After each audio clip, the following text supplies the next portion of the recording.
Novembra beigas.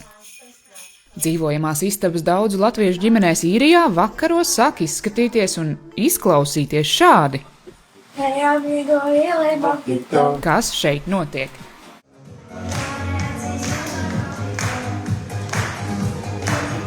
Divdesmit trīs ģimenes cītīgi gatavojušās, lai kāptu uz skatuves un ieskandinātu Ziemassvētku gaidīšanas laiku jau par tradīciju kļuvušajā dziedošo ģimeņu sajietā, ko rīko latviešu koris Īrijā LV. Mums mīļākā banda ir Vērsbūt Divstūris, un es zināju dziesmu Flamingo, un es iemācīju pārējiem arī dziedāt.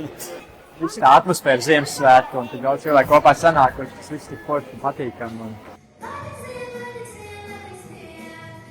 Sirsnīgas Ziemassvētku melodijas latviešu, angļu un īru valodās, humora pilni priekšnesumi un pārdomas raisoši vēstījumi. Tiešām mums dzīvē ir tik daudz, bet mums ir jānovērtē to, kas mums ir. Mūsu bērni, mūsu ģimene, mūsu draugi.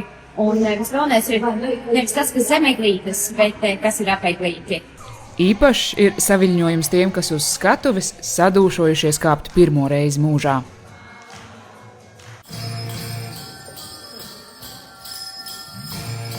Kā jums patika šie svētki? Forši ir dziedošās ģimenes? Jā. 10 punkti, 10. 10 punkti no 10 punkti. Miljonu. Jā.